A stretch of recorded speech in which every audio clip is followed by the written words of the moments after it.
Hey guys, tonight's movie review is for The Maze Runner. A little bit about this movie. This is another young adult novel, multiple series of novels that are being turned into multiple films. And this is the first one. Um, Basically, the movie starts out with um, a young man coming up this chute or something that they call the box into a glade area, a teenage boy, and he comes into this pretty kind of gladed area that's just full of all these teenage boys, and there are walls surrounding them, very tall stone walls surrounding this area. And this is where the boys live. This is where the boys are kind of stuck. Their memories have been wiped. They really don't remember anything about who their parents are, where they come from, nothing at all. The only thing that they get to keep is a few days after they've been there, the memory of their name comes back. And so the boy who came up the chute at the beginning of the movie, his name is Thomas. And he is very curious. He's different than some of these other boys. It's kind of like the Island of Lost Boys from Peter Pan. Most of the time, most of these boys, they all kind of work together during the day to get different tasks done, like collecting food and making sure their shelter is okay. And at night, they just have these bonfires and just play like little boys. Um, Now, there is one group of boys who do something kind of special, and that is every day, one wall, there's a section that opens, and these boys run out, and they're called the runners. And what is out beyond this hole is a maze that changes patterns every night. And basically, these runners are trying to find out the pattern of how to get out. And they only have during the daytime because every night it closes back. And no one has ever survived a night out in the maze. If anybody did get stuck or was put out into the maze at night, they were never seen or heard from again. So, kind of backtracking back to Thomas, who's the boy who comes up at the beginning, he is a little different. And near the beginning of the movie, in an attempt to help some of the other boys who are out running in the maze, he actually forces himself as the wall's closing to go through and get stuck in the maze overnight. And he's the first one, along with the other boys who are with him, who survive overnight in the maze. First time it's ever happened. And he's the first person to ever kill a griever, which is this creature that they believe is what kills anybody who ends up in the maze overnight. So once he starts doing things like that, staying in the maze overnight, killing the griever, all these strange things start to happen. It's not, the happy, shiny island of Lost Boys. All of a sudden, there are grievers that are attacking during the day, which they're not supposed to do. There are walls that are opening up. There's different things that are happening.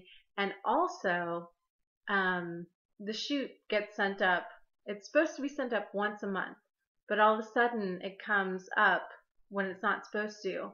And a girl appears, which is a first. Is all teenage boys, and here's this teenage girl, and her name is Teresa, and she recognizes Thomas, and but Thomas doesn't know why. She doesn't know why, and of course everybody gets suspicious about what's going on.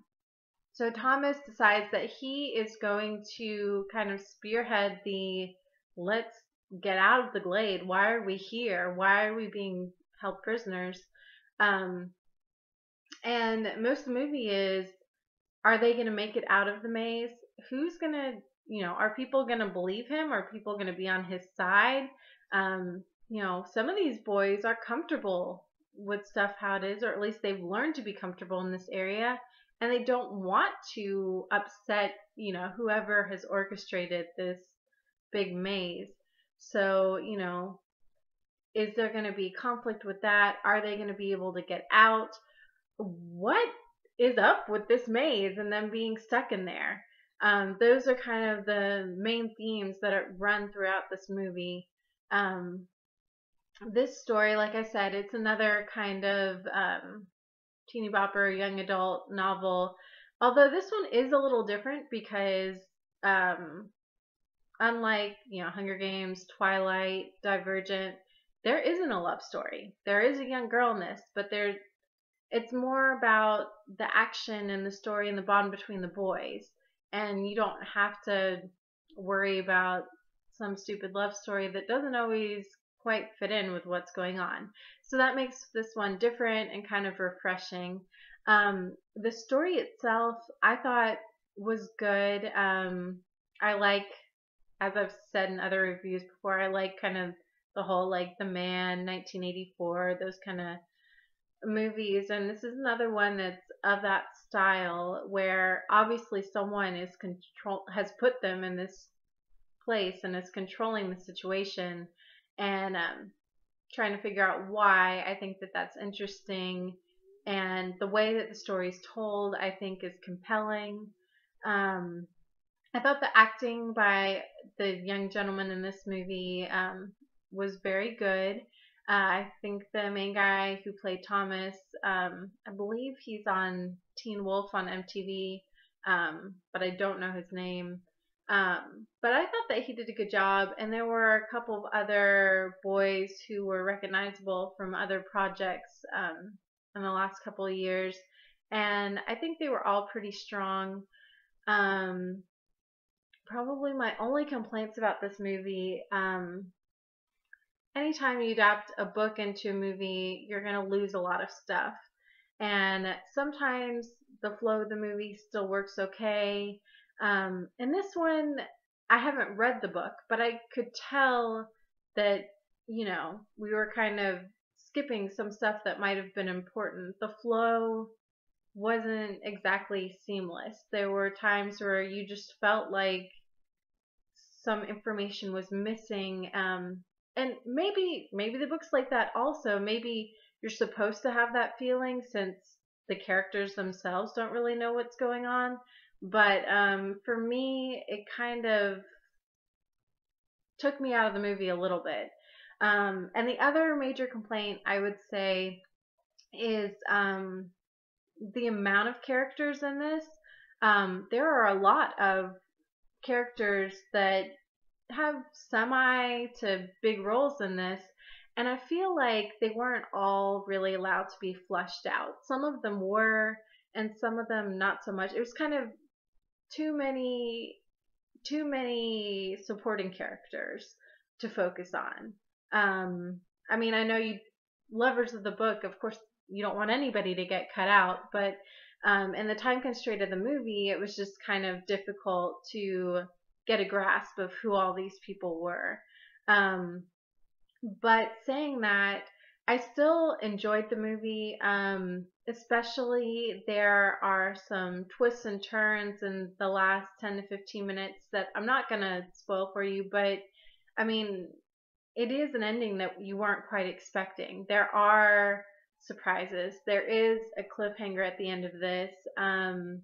It definitely isn't all wrapped up in a pretty bow, but in this case, that was exciting. It made me want to, see the next movie, see the next chapter in this saga and see where it went. Um, I would give this movie a B minus, mainly because of, the kind of too many characters, and the story having some parts that are missing. Also, sorry, it's getting long, but I want to add as well that the special effects on this, I thought were pretty interesting. The intricacies of the maze I thought looked good on screen. So I think that this is something that's worth seeing, especially right now during the fall, when you kind of have a lag between the summer movies and Oscar contenders, which are, in a couple months. So I definitely do think this one is worth seeing. I think that, vast majority of people are going to enjoy it. It's not perfect. I'm going to give this one a B minus for tonight. Thank you so much for watching. If you enjoyed this and want to see more reviews, please subscribe below. I really appreciate your time, and I hope you guys have an awesome night. Thanks.